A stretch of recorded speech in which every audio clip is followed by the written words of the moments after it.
It starts on the inside first. And that is the part that makes it the hardest. Because we can always tell somebody, don't talk to me like that. But how are you talking to yourself? I'm stupid.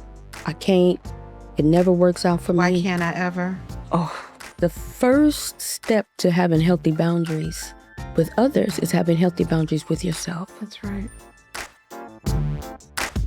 Welcome to the Shaping Freedom podcast, where we dive into conversations that inspire personal growth, transformation, and clarity in challenging times. I'm your host, Lisane Basquiat. My guest today is Carmella Johnson, a transformational force in the field of emotional wellness, leadership development, and boundary work. She's the founder and CEO of Arise Training and Consulting, and the visionary behind Arise Powerhouse, where she helps women and organizations elevate their lives through clarity, confidence, and purpose.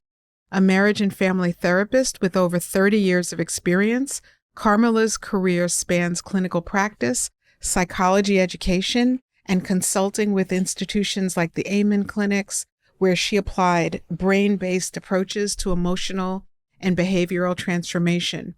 Her therapeutic background deeply informs her coaching, speaking, and curriculum design, blending neuroscience, emotional intelligence, and radical self-care. But what truly sets her apart is the way that she lives what she teaches. And I feel that already with her just being here in this space.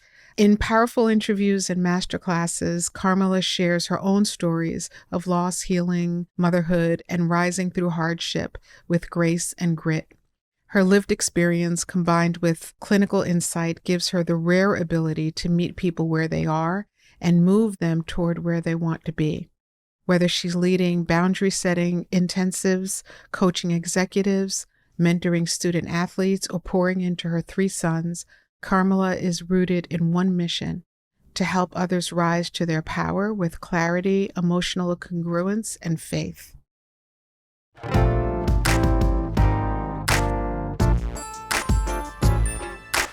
Well, first of all, for the audience, I just want to say that Carmella is gifting me with her presence on the day that I'm also recording my 100th episode. So what that means is, I believe, Carmella, that you will be my 101st. You'll be my first episode on the way to 200 episodes. Yes. So that is beautiful, and I appreciate it so much. I feel so honored to be having this conversation with you. Okay. I met Carmella at an event, a fundraising event recently. And it was the Alliance fundraising event in LA, and had the real pleasure of chatting with you a bit. Yeah. And I know that Billy Johnson, my publicist from Media Repertoire, really sat down and had conversation with you. Mm-hmm. And he was like, you've got to have a conversation with this lady. And so I'm glad that we were able to have that happen. And I'm glad that we are getting an opportunity, because I wasn't sitting next to you at that event, but for a couple of minutes. So I'm glad that we have the opportunity to sit down and to chat a bit. So I always try to come up with an overarching question. It's kind of like the overarching energy of the conversation. And then we'll see where it goes. Right. Thanks. And so the overarching question that I came up with that I think you and I can tackle during this conversation is, what does it take to rise emotionally, mentally, and spiritually when life keeps testing your limits? Belief. Yeah. Belief. Yeah. Belief that, for me, it's in the Lord. Belief that I was not just an accident. Out of all the sperm and all the eggs, they happen to be ordained to come together on that day with that couple and that unity. Then I wasn't lost in the pregnancy. I wasn't aborted in the pregnancy. And to be here and all the things that have happened, we all have things that have happened One person may have worse things than others, but in the grand scheme of everyone's life, things have happened. Yeah. So for me, it's faith that if I just keep breathing, if I keep believing in the Lord that He loves me and that He's going to cause everything to work together for my good, got to keep going because I don't know what's around the corner. Might have a 101 interview podcast. I might get, That's right. So you have to keep going because you never know. It's interesting that you said that. And I have a belief that I've shared in the past, and that is that Carmella Johnson, Lisane Basquiat, Billy Johnson, that we are each a tiny little piece of God. Yes. Manifested into a being. Exactly. Named Carmella Johnson, Lisane Basquiat, Billy, who is meant to express that creation over the course of our lifetime. Yes.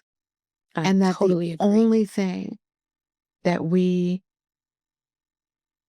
can do throughout the course of our lifetime is to keep breathing.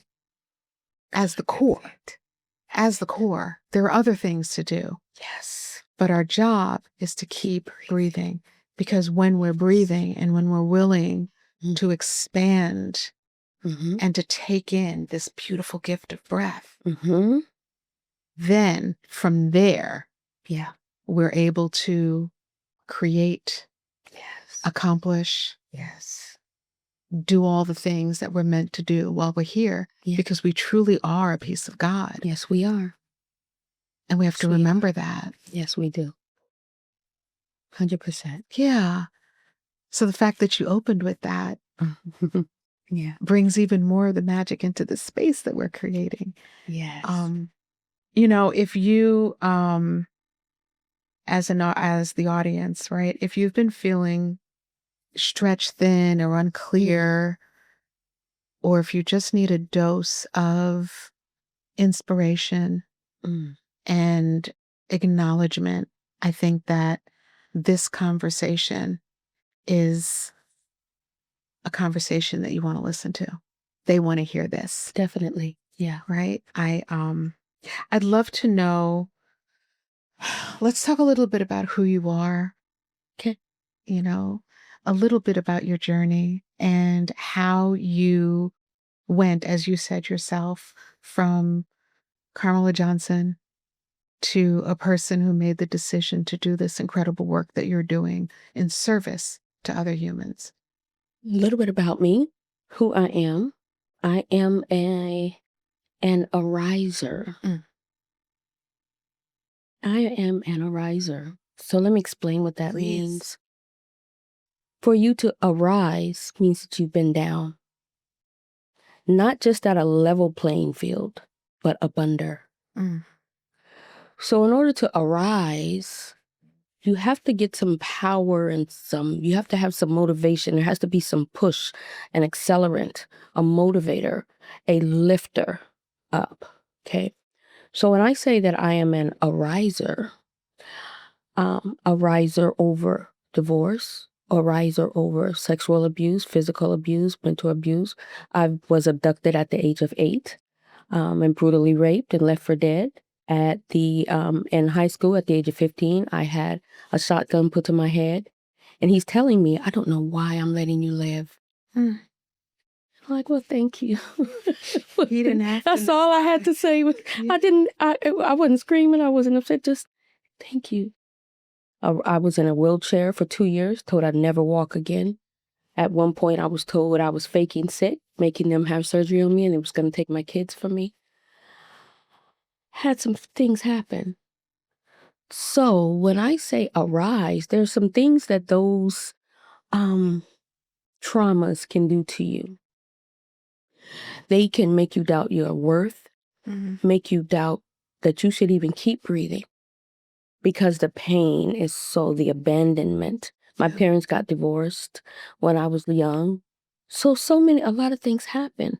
So to arise over those things, it's not pushing them down and acknowledging that they existed, but it's looking at and I became a single mother at 19, but it's looking at how each piece can be a stepping stone to get you to a level that when you look back or look down on what happened, you're able to see through the weeds. And even the low spots, you're able to see them. Yeah. But the high spots, you're able to see them as well. I kind of liken it to being on Table Mountain in Cape Town, South Africa, one of my favorite places in the world. So you take this trolley car up to Table Mountain, and you look down over the city. And where the ocean is, and before you were riding along the ocean, and it was right there, and it felt like it could overtake you at any moment. But when you're on Table Mountain, you're looking down at it. Wow. There's a mountain called Lionhead. When you're down in the weeds and in the city, the beautiful city of Cape Town, you look up at Lionhead Mountain. But when you're on Table Mountain, you look down at the mountain. Lionhead. The trees that look like Lion King trees, and they're up and they're so majestic, and they look like I can't touch them. They're not real. But when you're on Table Mountain, you look down at them, and they look like little toys. So I'm saying all that to say that when you get to a point where you are determined to arise over what's happened, Lord, just take me higher so I can see really what's in this. Why, even if I don't know the why, the hows, the whens, how can I make this work for my good? Yeah. How can you make this work for my good? So I think to answer your question about who Carmella is, I am an ariser. And my mission is, from the age of 7, and I'm 57. So over these past 50 years, I am determined that for every tear that I've cried, 100 people will say, I can arise as well. So I got some making up to do. That's right.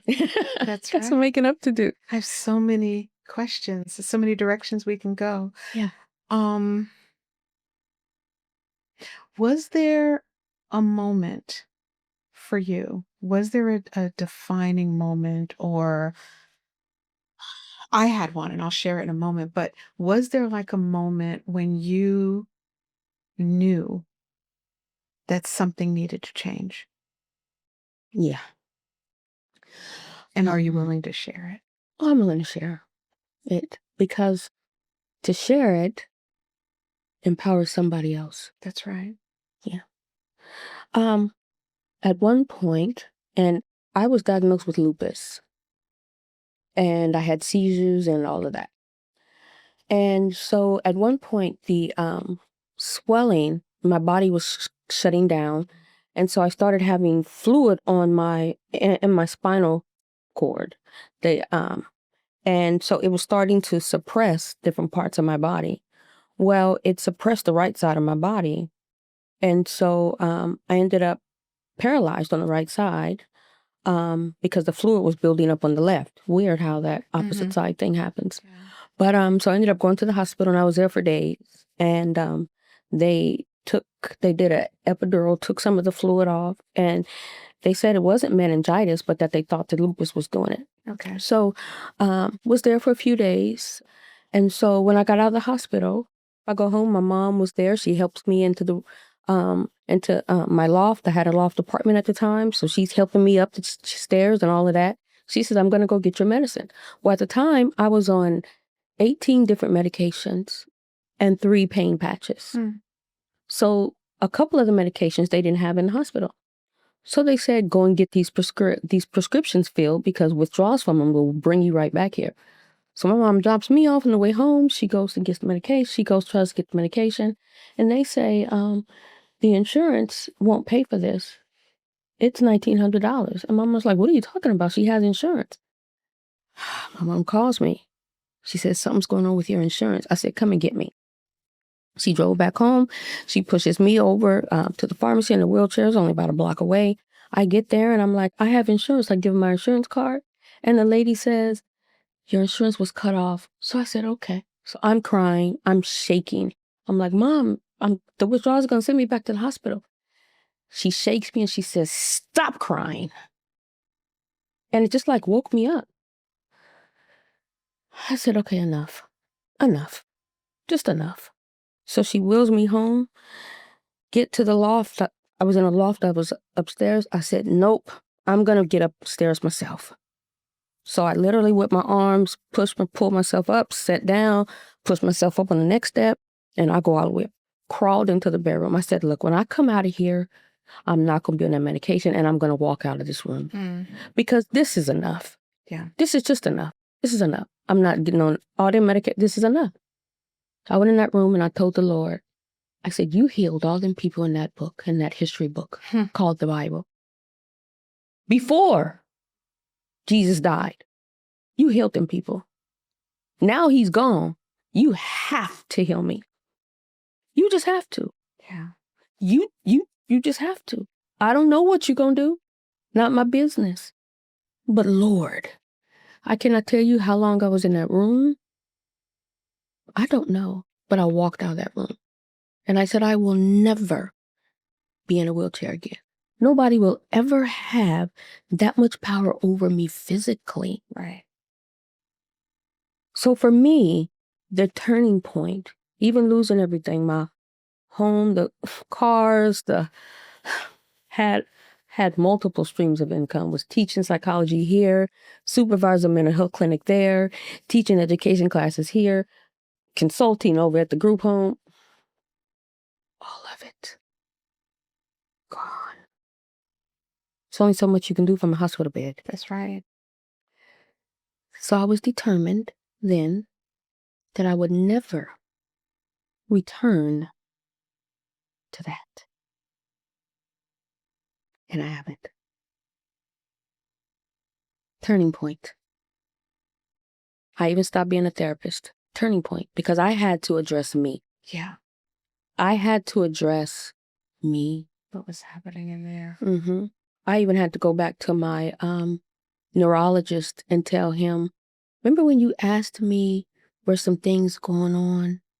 You were trying to figure out why the seizures and when what was happening. I said, I lied to you. And I apologize. Because I looked you in your eyes and lied and said, A, B, C, and D was not happening to me. Right. When A, B, C, D, E, and F was happening to me. Yeah, yeah. But like a lot of us, I had, even in the wheelchair, I had an S on my chest. That's right. He could be in the wheelchair. Girl, dragging your arm behind you. No hair on your head. None. Jumping up to fix something for someone. So, determined to unlearn PPS. Yeah. People-pleasing syndrome. Determined to unlearn it. Takes a while. Yeah. Because it's not a one and done thing. No. You mentioned the what earlier in the conversation. And it takes really being willing to look at the what, like what is going on? Yes. What is happening? We need to hear it. Us women need to hear that. And everyone, there are many people who throw themselves into people pleasing or into fix it mode, especially when their own things are not doing so well. And a lot of times people do that because they don't have control of what's happening in their own lives. But what they can control is the thing that is that they have a little distance from, which is your problem. Exactly. You can deal with your problem because I'm not emotionally invested into that. That changed things for you. Oh, it did. And it moved you from wherever you were before that to being the queen who took control and responsibility and accountability for your own life experience. Responsibility and That's accountability. Right. That's right. Huge. Yeah.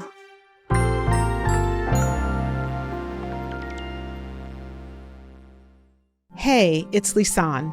I created Protect Your Peace, a boundaries and accountability workshop, because I know what it's like to feel stretched too thin and how it feels when you're saying yes to everyone else, but feel like you're disappearing in the process.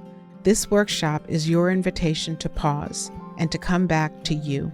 In just 2 hours, you'll learn how to set boundaries that reflect your values, protect your energy, and strengthen your voice unapologetically. You'll also learn how to hold yourself accountable in a way that builds self-trust and momentum, not burnout.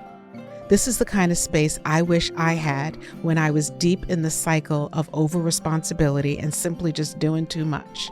So I created it for you. Join me for Protect Your Peace, live or on demand, and walk away with tools you can use immediately to get back in alignment. Click the link in the show notes to register. You deserve to protect your peace and your power.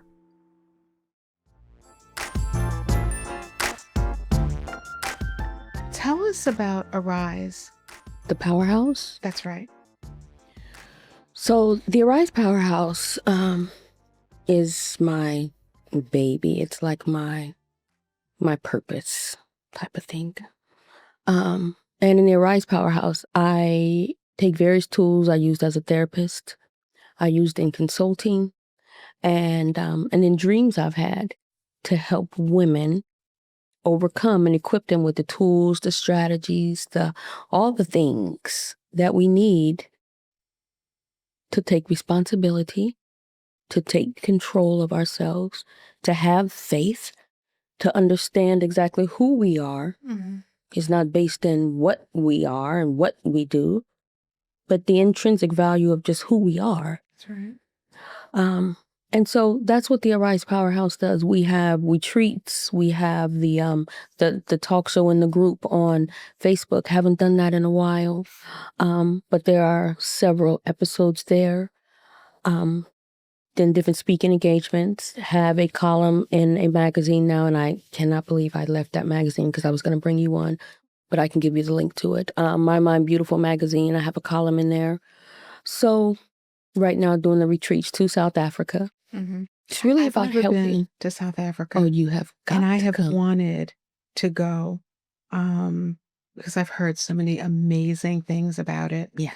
And I live in San Diego, and there are a lot of South Africans there. And from what I understand, the climate is very similar. It is very similar. Very. So you got to tell me about your next retreat there. Yes. You got to come. I have just decided that I want to. Yeah. I want to be part of that experience with you. It will be amazing. Yeah. We just got back in May, and it was amazing. Yeah. It's amazing. I promised to tell my defining moment, so I want to make good on that. I had my son Joseph, who is now approaching his 43rd birthday, 3 weeks after my 18th birthday. And there was nothing in my life that seemed to be leading me into the direction, I guess, on the surface, leading me into the direction of having a son having a child, just a couple of weeks after my 18th birthday. And the relationship that I was in at the time was a complete mess. And he was abusive, and there was a lot of madness going on. And I remember this, there were two things that happened. One was I was playing handball about a year and a half before Joseph was born. Okay. I was playing handball, and I had my moment with God where I can't even my moment where I knew God was God. And I almost felt like I had been claimed by God. Yes. And I went and at the time went and got born again. And so fast forward a year and a half, had Joseph. And then within a year and a half or 2 years of having him, was experiencing madness with this person. Mm-hmm. And I remember, because I'm very determined and I'm very confident about myself, I was laying on the floor in my living room crying. Mm. And I had this moment of clarity that all of my prayers had been very like telling God what I wanted. Mm. And in this moment, I stopped and I said, wait a minute, God, not my will. May your will be done. Yes. And girl, I have to tell you, wow, within 6 months, my life did a 180. Wow. He wound up in jail, getting in trouble for stuff he had been doing all along. And it was just like my entire life. I felt like my life had been saved. Mm. Amen. And I felt it in that moment, but I didn't know what it meant Mm-hmm. Mm-hmm. until I observed what was happening in my life, what was happening within me, what had changed within me. And many things happened later, the entire journey of my life. But that is defining moment one, was that moment on the handball court. Mm-hmm. And I practice spirituality and my relationship with God differently today. Mm-hmm. That one moment was the moment for me where things got super clear. And I recognized that, first of all, not my will, may your will be done on my life. And then also that I had this person that I was accountable to. Yes. My son, my brother in God. Yes. And that I was accountable to him. And what I was going to be sure that he knew was that he had a mother who was going to stand for him. Yep. And that was going to stand for my life. And that I was going to stand for him by taking care of myself. Yes. My goodness. My goodness. I often vacillate between the defining moments, the one I told you about, but I think in listening to you, and I can have two, it was having my oldest son, Brandon, at 19. Because before that, didn't really care if I talked about breathing, just keep breathing. Didn't really care. Yeah. If I breathed, if I didn't really make a difference. Yeah. Because it was so much. Didn't really care. But having him changed everything. I mean, everything. Yeah. Like you said, being accountable for someone else. He even walked in one time when I had a razor blade and I was about to slit my wrist.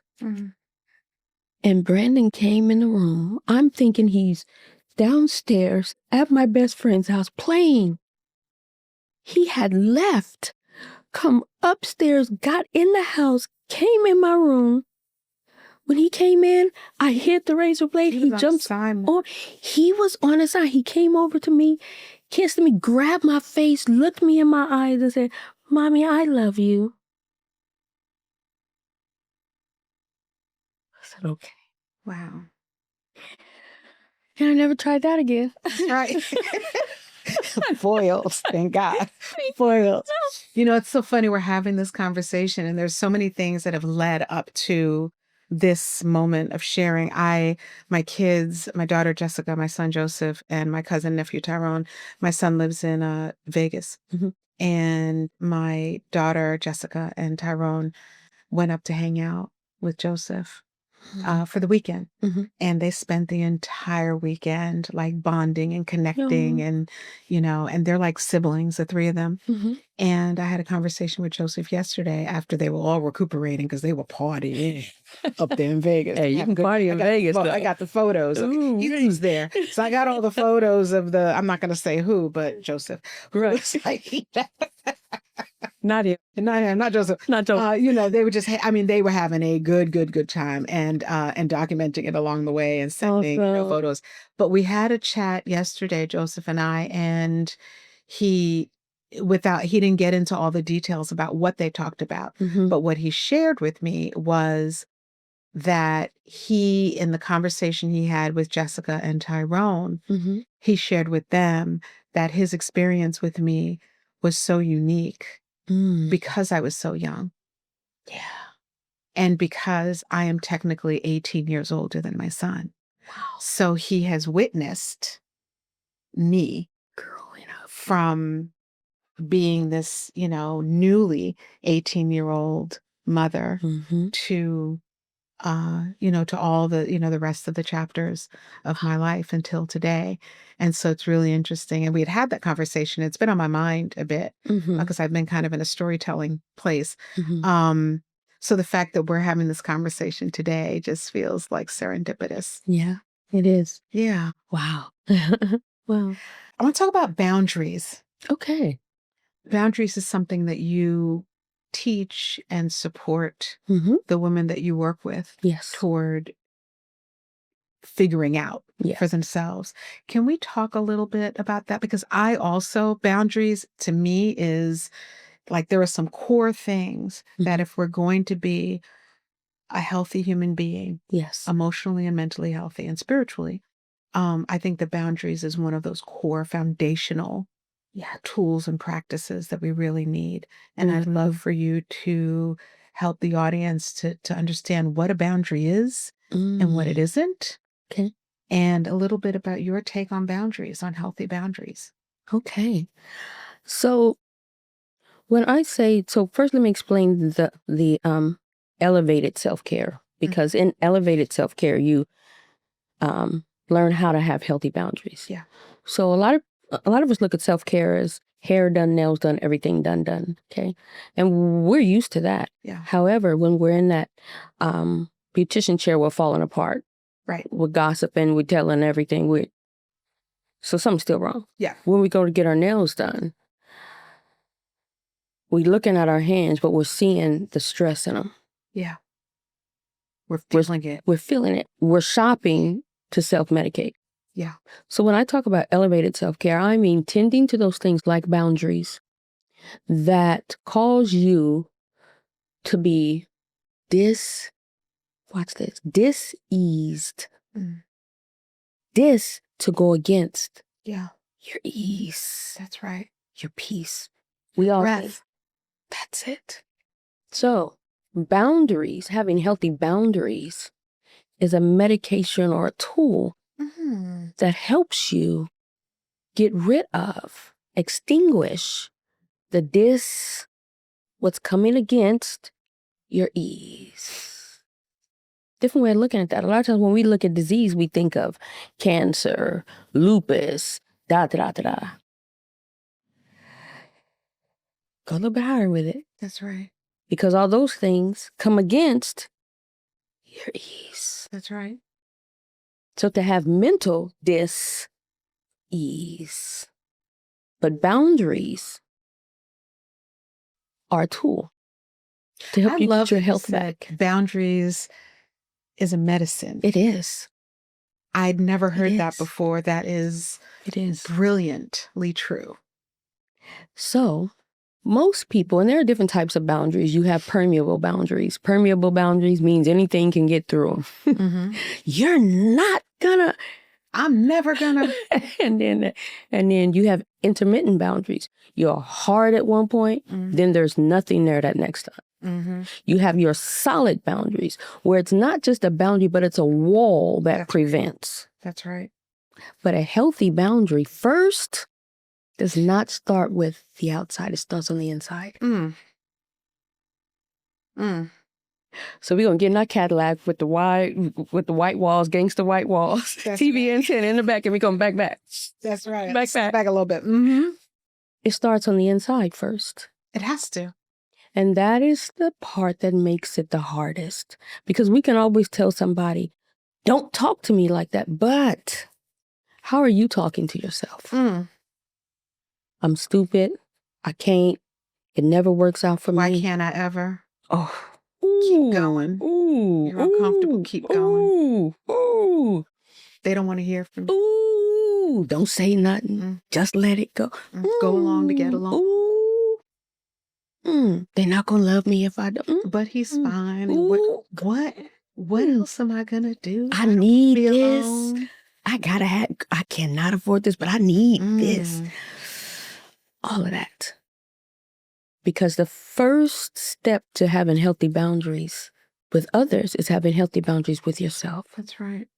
To realize when you're running on emotion instead of reason and logic. Can you talk a little bit about that, please? So, of course. So you can tell when you're running on emotion, when your mind is running 100 miles an hour. Okay, I'm running on emotion. That's right. So I'm just not going to say anything to others because they're not accountable for my emotions.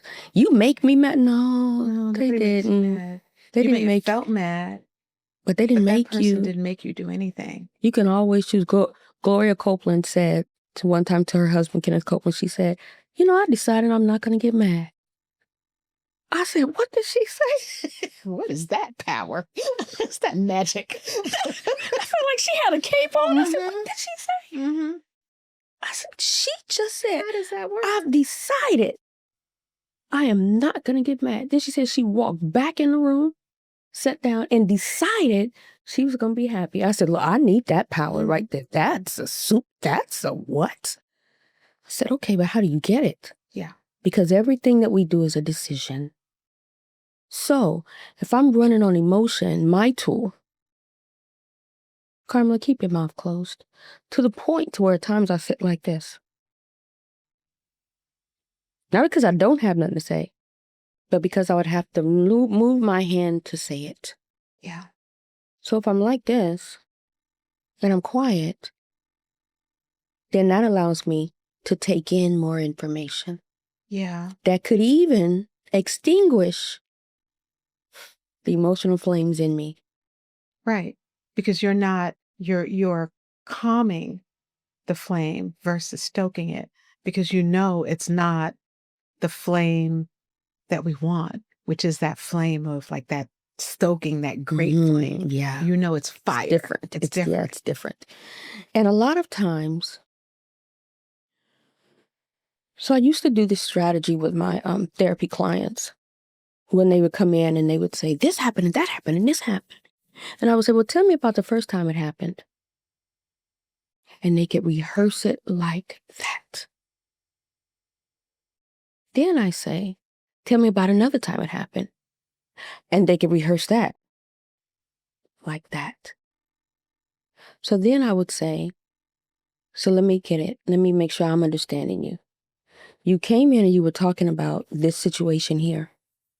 But it's also happened when you were 5, when you were 7, when you were 8, when you were 12, when you were 15, when you were 16. Is it possible that you're not just feeling this time, right, but you're feeling all the other times? All the unreleased times. So I call those the embers of the flames, the low-lying flames. Because we like to say, she went from 0 to 100 real quick. No, she didn't. She was on 90. All the time. All the time, from all these things happening. So when I start realizing I am not just upset because of this right here, because this should not have the power to get me to 100, 120. What else is going on? Right. What else am I feeling? So that thing about, if you talk to yourself, you're crazy. No, if you talk to yourself, you are right on time. You're right where you need to be. Ask yourself, what am I feeling and doing right now? Even while the other person may be saying whatever to you, you can even say to them, I'm listening, but I need a minute. And that's okay. And that's okay. It's okay to take a minute. It's okay. It's okay to sit back in your chair. It's okay. All of that's okay. It's okay not to be on 10 It's all okay. the time. And that's that boundary. Yeah. To say to you first, I'm understanding that this has creeped in past the boundary of 8 years old. This has creeped in past the boundary into my adulthood. Mm-hmm. So my boundaries emotionally are real permeable. Yeah. Because all these other things are able to come in and dictate my adult life. Mm-hmm. So that means I need to heal and do something about it. That's the thing. It's not that person. It's not because that person's person. just the latest opportunity. Just the latest opportunity.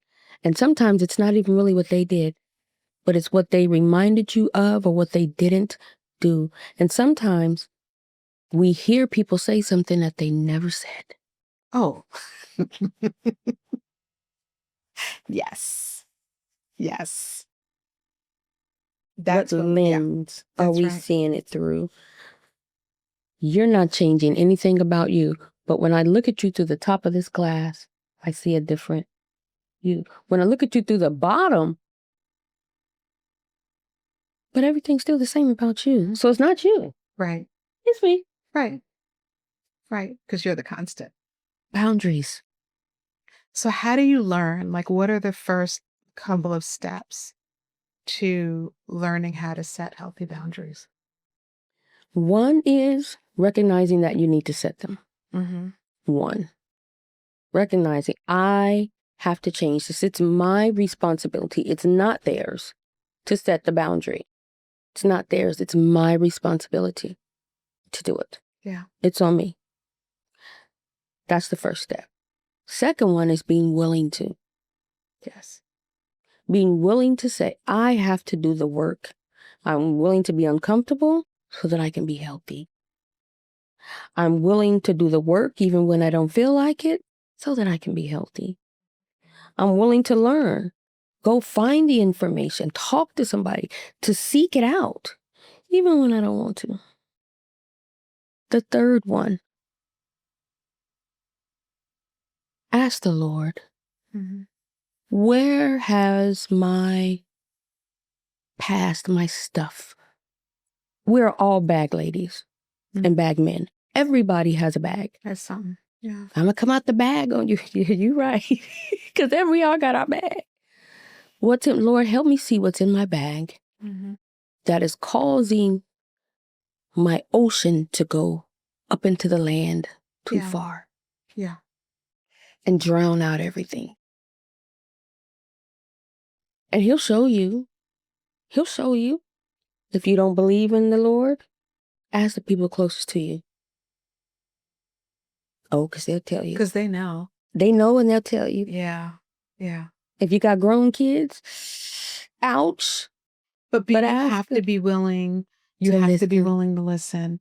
And I think too often we as parents forget or are unwilling to hear the truth from our children.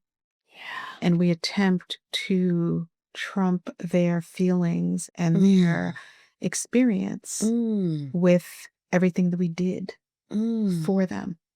And that has nothing to do with it. Nothing to do with it. And what we do is we teach our children to repress what they're really thinking. Yes. We teach them and program them to be inauthentic. Yes. To people please. All day. And to have permeable boundaries. Yes, we do. We teach them that. And to tiptoe around us. And then with the other side of our mouth, we wonder, why don't they call me? Yeah.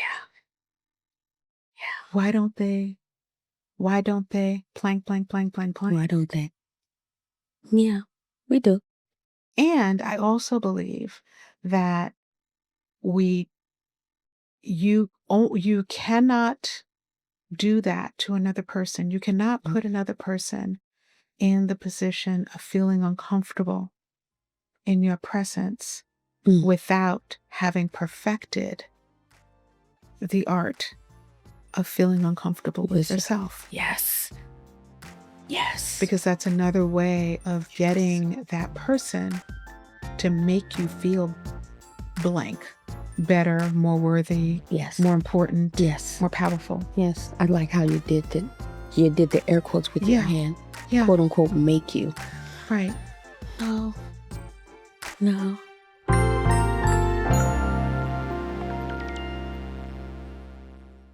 All right, can we talk a moment about setting the vibe?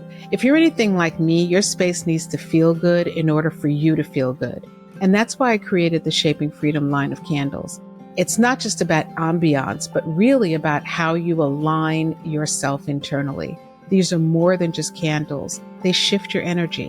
Whether you're journaling, meditating, working out, or just taking a moment for yourself, these scents are curated to ground you, lift you up, and bring you back home to yourself. They also have an 80-hour burn time and scents that are designed to evoke feelings of alignment and internal congruency. And we can all use that. Go to shop.shapingfreedom.com and check them out. Find the one that speaks to your spirit, or buy all 4, and let them burn with intention.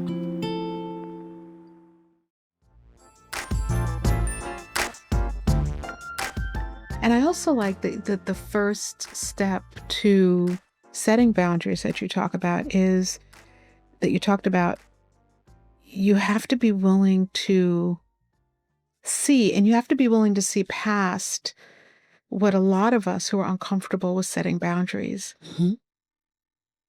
do is people say that person, they get mad at the other person for making them have to set a boundary. Right? Yeah. It's like, I don't feel comfortable setting boundaries. I don't have boundaries. And here you come showing me how boundaryless that I am. Yes. When in fact, it's a gift. Yes. Because the things that happen outside of us are invitations for us to see how we are walking the planet. Yes. And to see what people are experiencing in their interactions with us. It truly is. Yeah.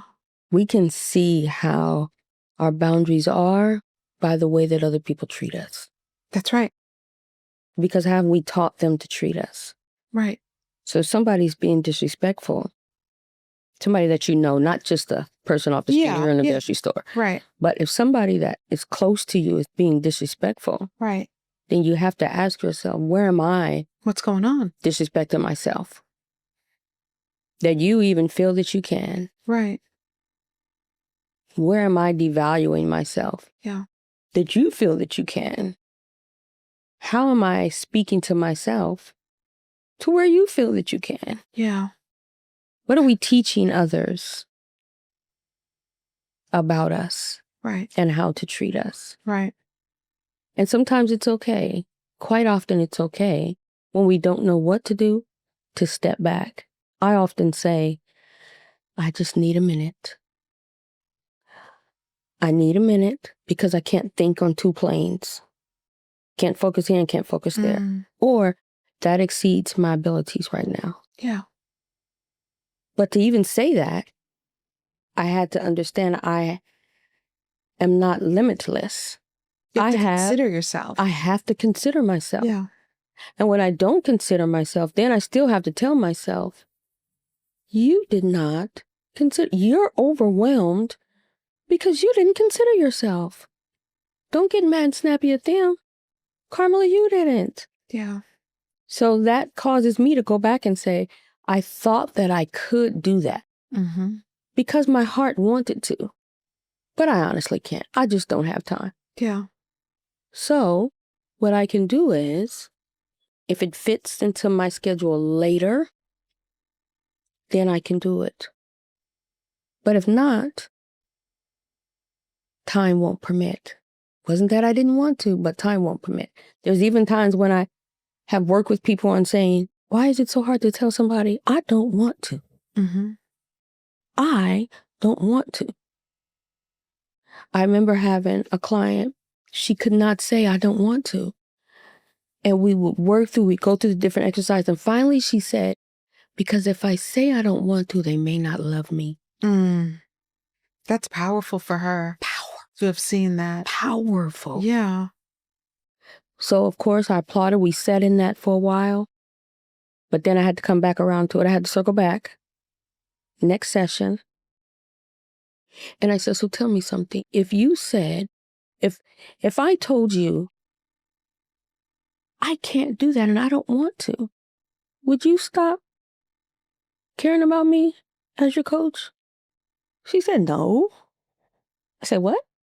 She said, no. I said, interesting. Yeah. So then why would somebody stop loving you, especially that person, Yeah. if you said, I can't do that because I don't want to?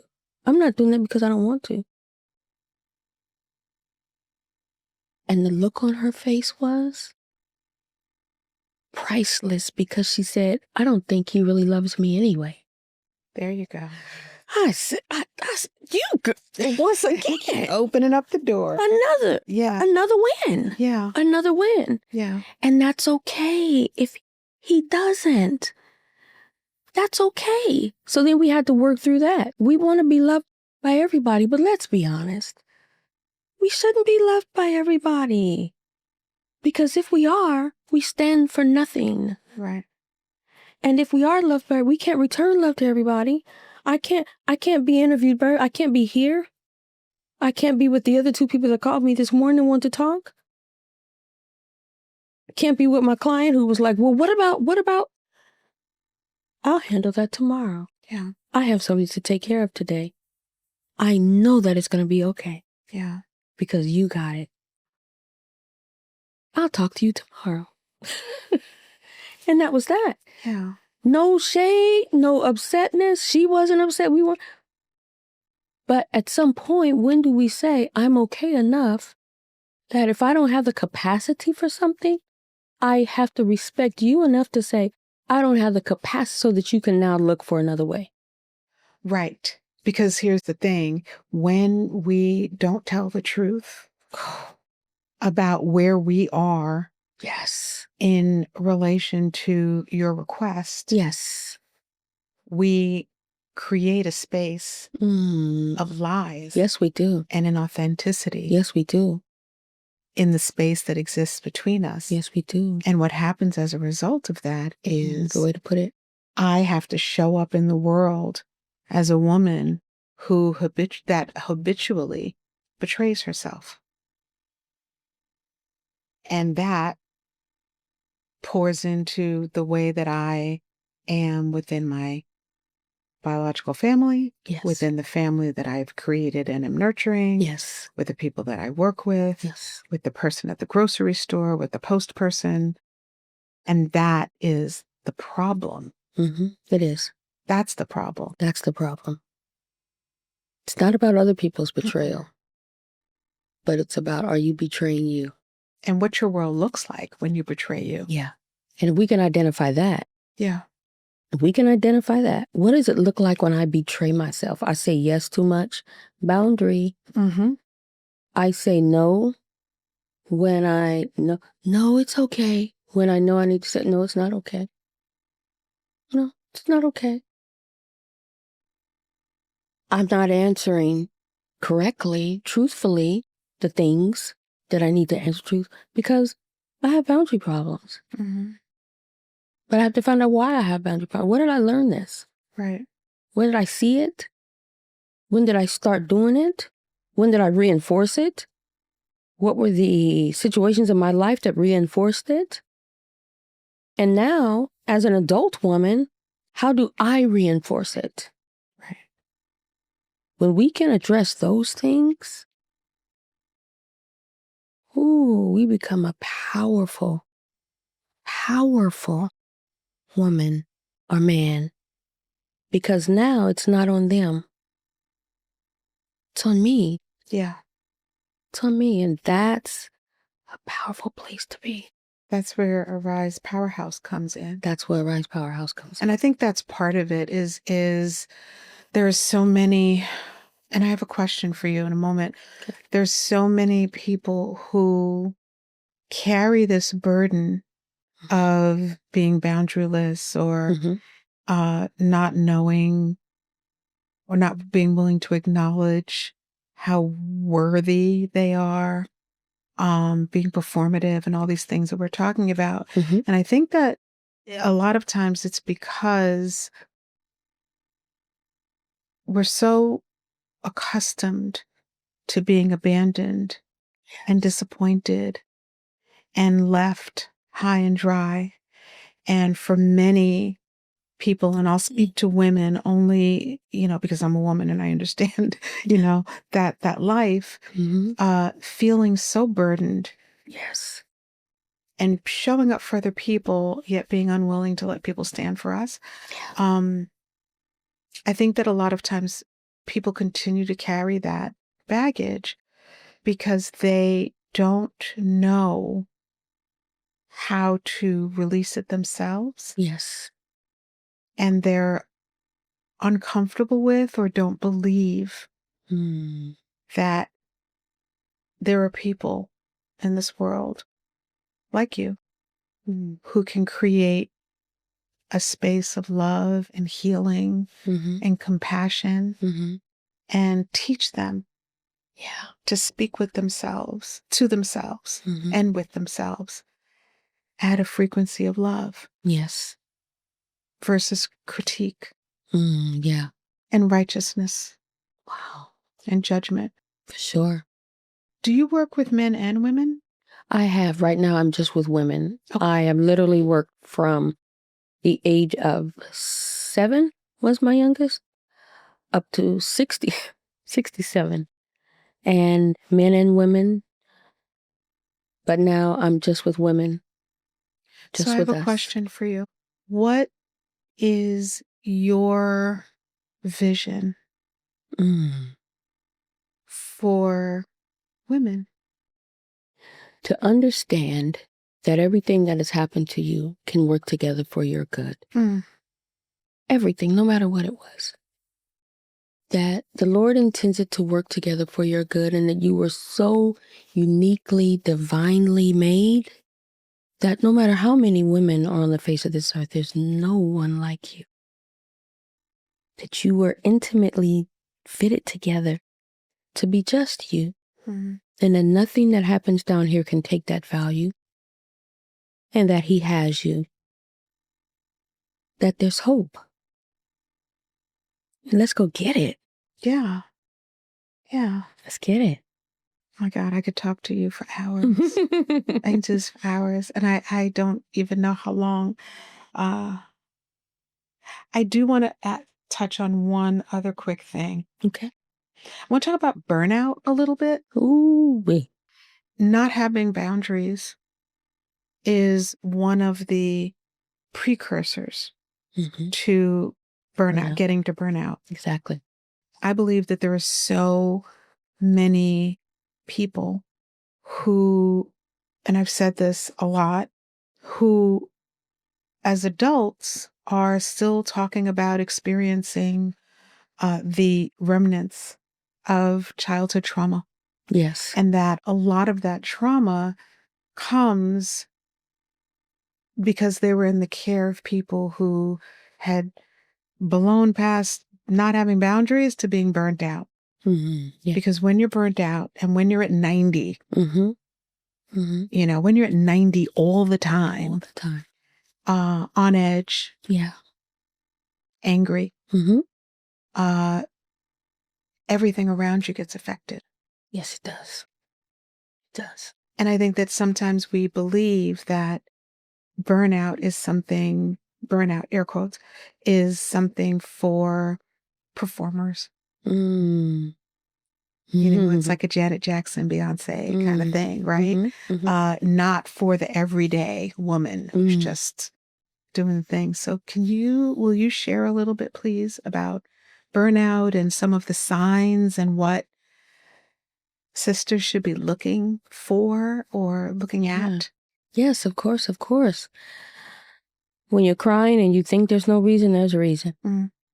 Why am I crying? Because you need to get rid of some things. Yeah. When you're snappy when you just like, God, I shouldn't have said that. Or I'm going to say what I got. Okay. That's one. Mm-hmm. Can I be real with you? You'd better be. When you don't have bowel movements. Because Regular everything's bowel tight. movements. Because everything's tight. Your body is holding on to everything. That's right. The tightness in your chest. When you're having a conversation and you start getting that tightness in your chest. Brain fog. Where's my keys? I know I just had my keys.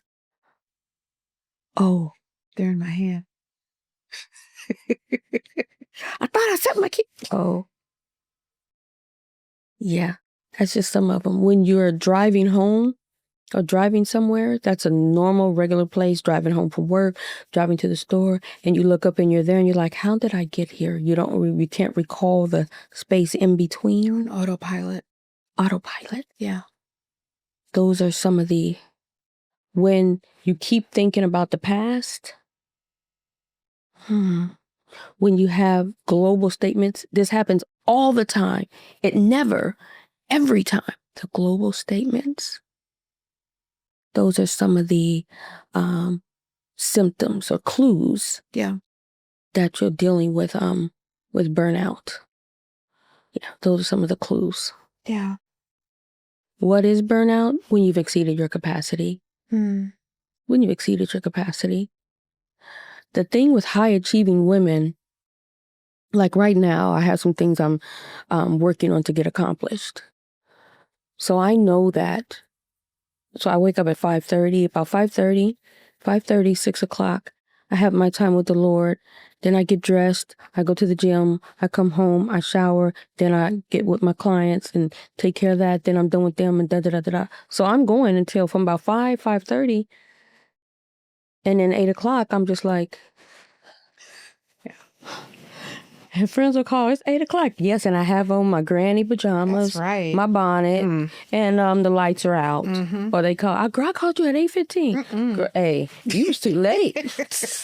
you was too The late. opportunity is passed. Hey, I got a friend, he says, it's 8 o'clock, I know you in the bed. Yes, I am in the bed. Yes, I'm in the bed. And don't invite me out. No. I need to go out on a tangent. Do not invite me to something that starts at 8:30. Too late. What are you talking about? What? No. I can't do nothing for you, man. I want to go to the club. Let me know if you know where that's from. I can't do nothing for you, man. But so because I know that I'm on a mission right now.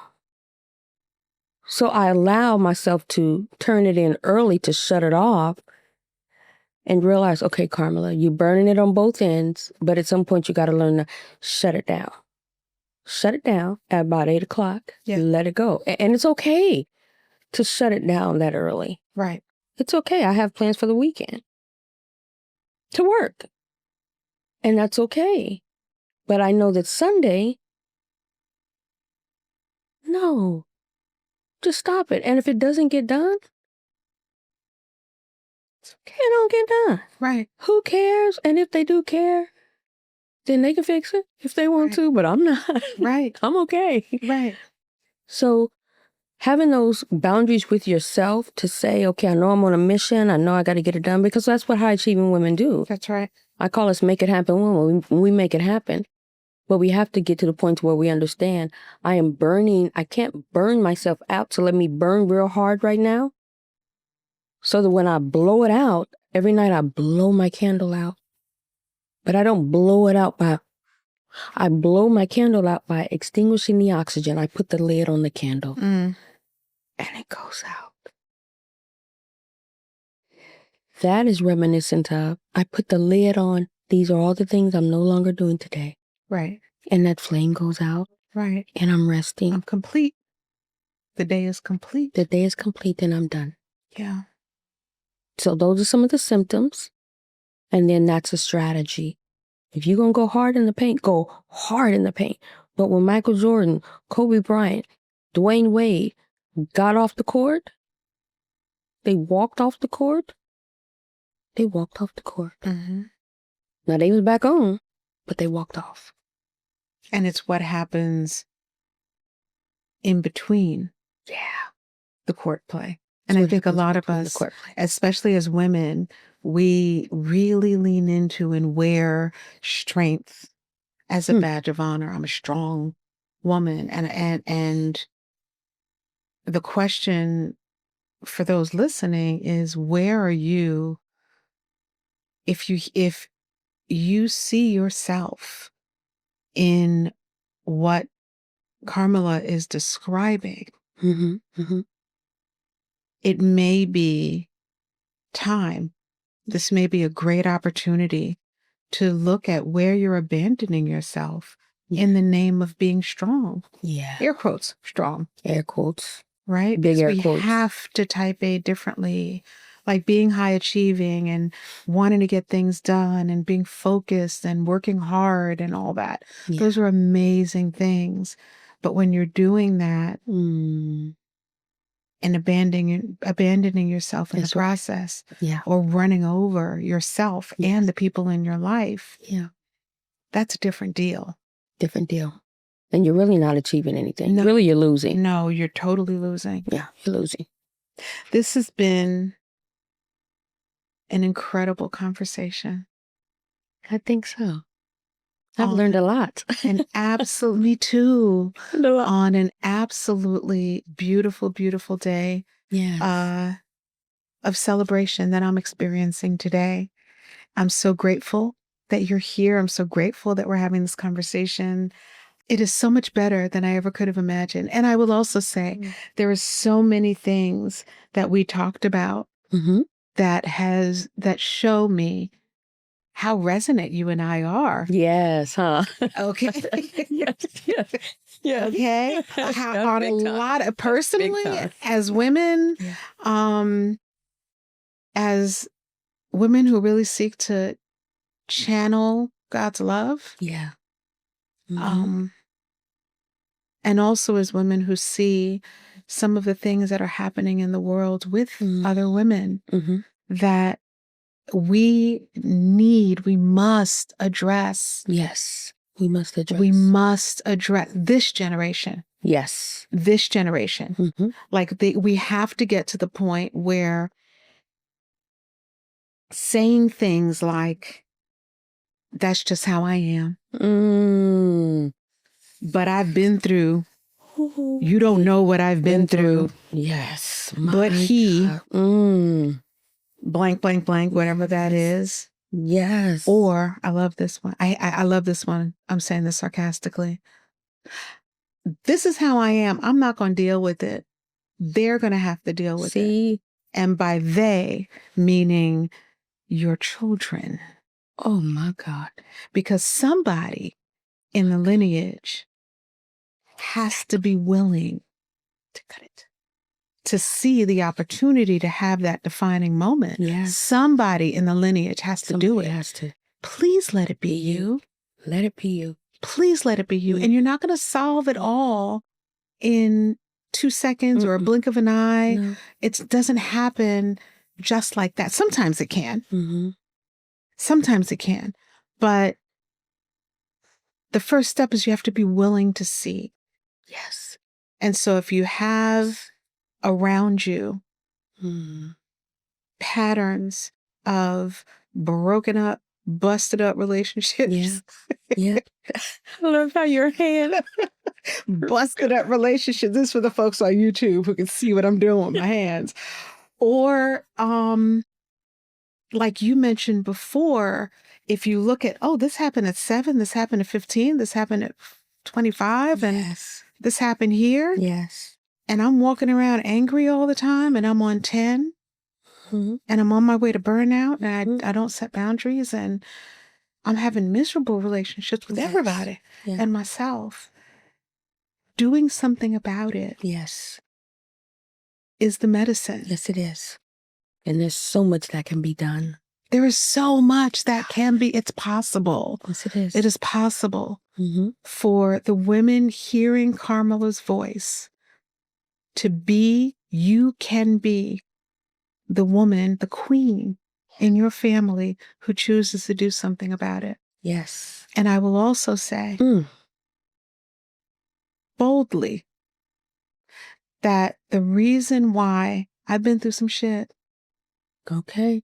And you said, I know you've been through some shit. Yeah. But I will also say that there is a reason why we, at this stage of life, having experienced all the things we have, there's a reason why we're able to sit here and smile. Yes. Soul smile. Gosh. So true. Hair's done. Nails are done. All that. That's done, cute. Done. That's all cute. But we got to be done. Right? But from the soul, there's a reason for that. And the reason for that is the willingness to do the work. Big time. The willingness to do the work, to be accountable, and to own the quality of your life experience. Big time. Big time. And that's a powerful place to be. Yeah. And really, if someone is actually taking the time to sit and listen, to tune into your show, I will walk out on a limb and say, I bet you they're the type of woman who can be the one. That's right. She can be the one. Absolutely. 100%. Sis, you are the one. Yes. You know it. She does. That's why she's listening. That's why she's listening to begin with. Because if you're not, she would have turned it off a long time ago. Like, I didn't want to hear this mess. That's right. It's about saying yes. And the thing is, we as women say yes to so many things, people, opportunities, situation, shit, like all kinds of, we say yes all day. Right? Yeah. Say yes to yourself. Say yes to yourself. Carmella, how can we support you? Well, you can support me by women supporting themselves. And let me tell you how. For example, we have the retreats for Cape Town, South Africa. Next year, April and then May. Come. Realize you deserve to elevate your self-care, to get out of the country, go to a beautiful, extraordinary, God just took the paintbrush and he just... I can't wait. Then he just went back after he finished, put the paintbrush down. He said, wait a minute. One more layer. One more again. Come. My website is carmellarochelle.com. And we will put that in the show notes. Carmella Rochelle. My Instagram page, Carmella J. Carmella. Oh, I have to get it to you. Carmella Rochelle Arise. Okay. Facebook page, same thing. Okay. But it's really about women realizing, I want to help me. I want to get stronger. I want to get strengthened. And as a therapist first, before being a coach, as a therapist first, I know my lane. Certain things I don't deal with. So if a woman comes to me with certain things, I will gladly say, sis, I hear you. I'm just not the one for this. Right. But I can help you find someone that can help you with this. Right. But if I am the one, let's go. Get up in here. Let's do this. You coming to me, we gonna go on Zoom. What we doing? Because by this time next year, let me tell you something. Life is going to look altogether different. That's right. Because you're going to be different. Because you said yes to yourself. Yeah. So this has been lovely. Yes, it has. Thank you. Thank you. Thank you. Thank you so much for taking the trip here, for spending this time with me. Yeah. I've loved this conversation. I look forward to so many more conversations with you. And thank you so much for doing the work that you're doing for the culture of women. Yeah. Because we need it. Yeah. We need it. Yeah. Everybody needs to find their purpose. Everyone. My purpose is to be used as a tool for healing, to help women arise. The enemy messed up way too many times. Yeah. If he didn't want smoke, shouldn't have had to kidnap me if he didn't want smoke. Because now I'm coming.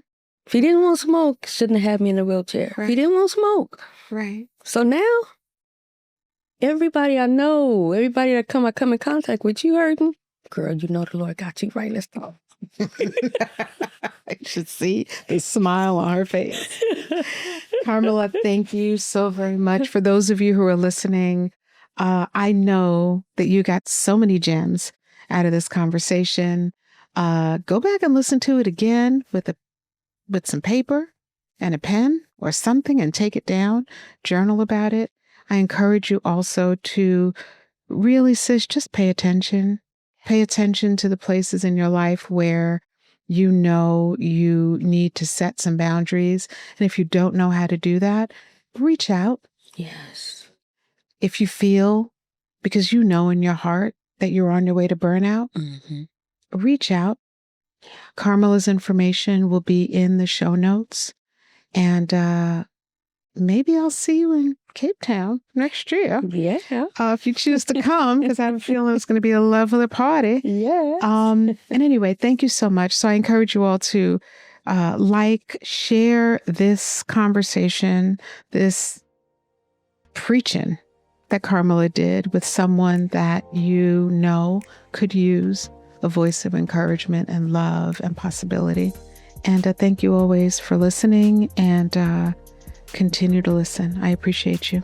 Thanks. Amen. Amen.